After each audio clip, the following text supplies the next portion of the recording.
Na koho se dneska nejvíc těšíte? Na toho Scofielda. No tak kvůli němu jsme přijeli. Who are you looking most forward to hearing? John Scofield today. Well, my super funky #1 hit is John Scofield Band. It's super funky.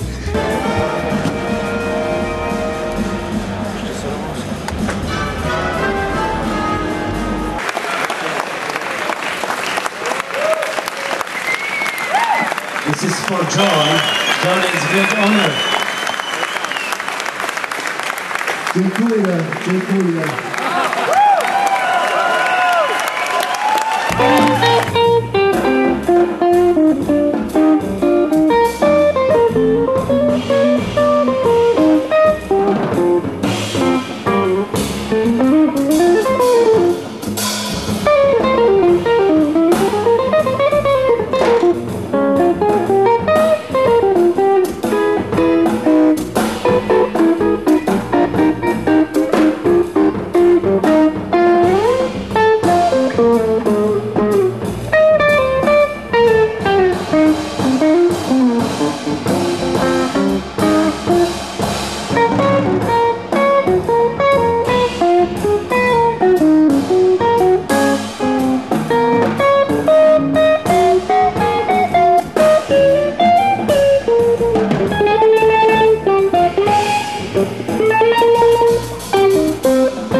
That's the estimation we got from the Czech police.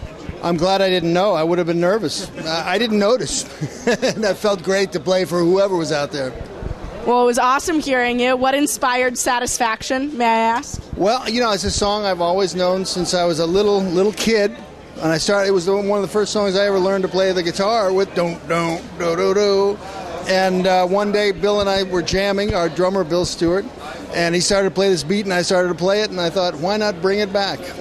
Well, it's definitely a super funky #1 hit.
So, Mr. Wooten, that was absolutely amazing. The Square loved you. We're wondering, did you love the Square back? Oh, absolutely. This is one of the most exciting shows we've had of the whole tour. It's the first time we got to play outdoors, so it's wonderful. It's a beautiful square. There's all kinds of people. I saw grandmothers, 4-year-olds jamming. As you said, I was laying down the moves myself. So what's it like playing with your brother? It's like being at home. You know, I've played with him a little over 40 years now. And so it's very comfortable. It takes less thought and less effort, and I wouldn't trade it for anything. If you were stranded on a desert island, what CD would you bring with you? I would like to have a CD of photos of my family and friends. So, great answer. If it were music, I don't know. I'd have to think about that.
So now I'm going to ask you what your favorite song is in kind of a weird way.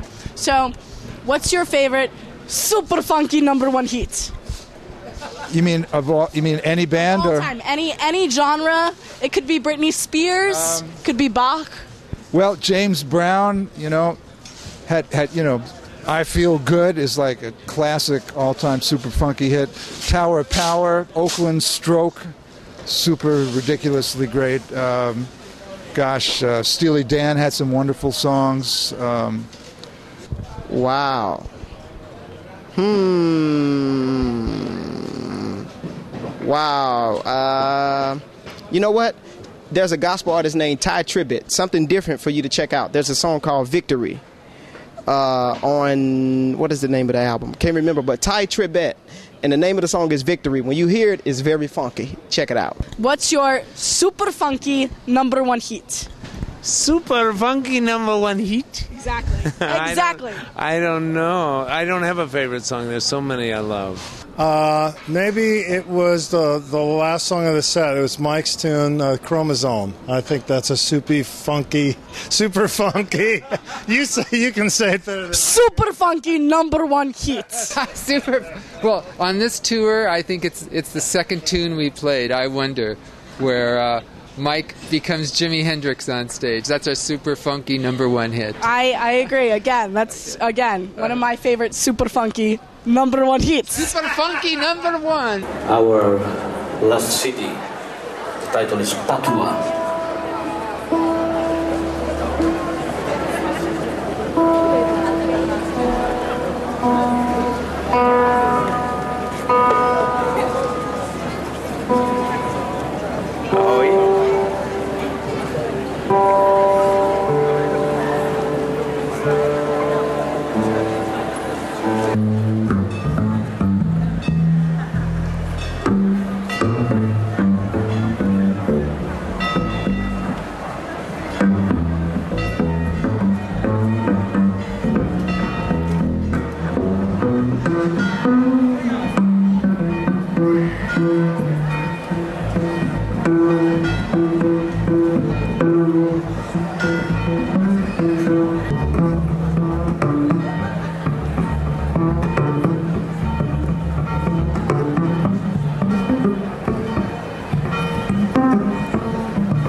Hello, Prahatitsa.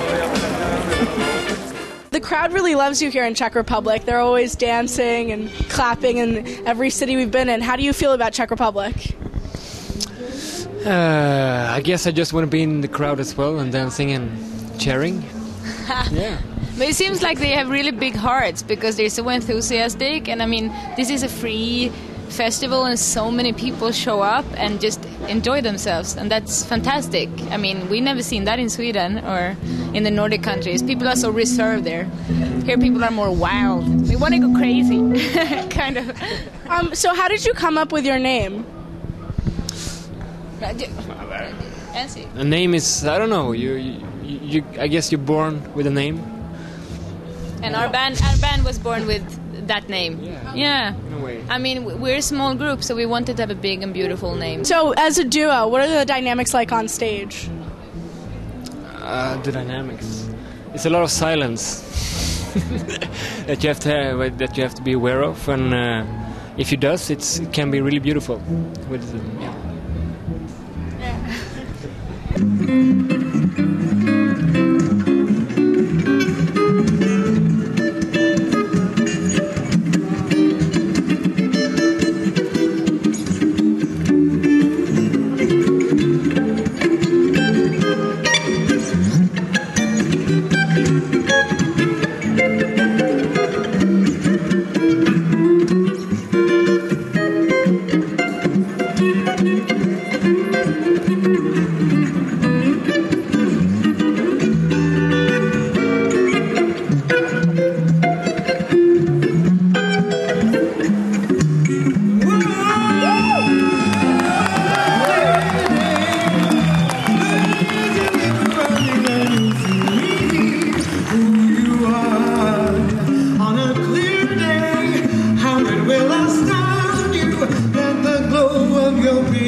Find each other? An audition in San Francisco, and at the end of next month it'll be 30 years ago. So we've been playing together for a long time, and the day I met him we started playing music together. And the band that I auditioned for, I got in the band, but it was destined not to work. So a month later we were a duet. That's really great. That's amazing. Congratulations on your 30-year anniversary.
Mark Walker, drummer of Oregon with Ralph Towner. It was great hearing you tonight. How do you think the show went? Oh, we had a ball. We just had a total blast. Yeah, it was really great.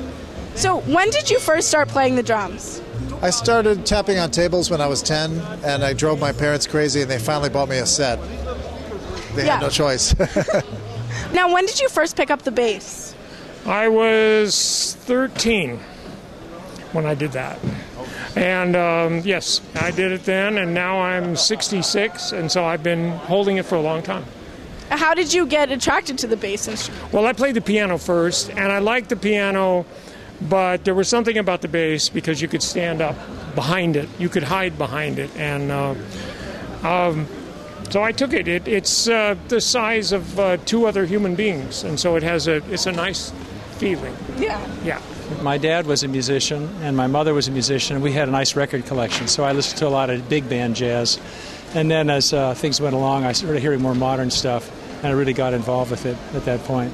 So you say that your parents were musicians. What kind of music did they play? They played classical music and band music. They're both high school music teachers.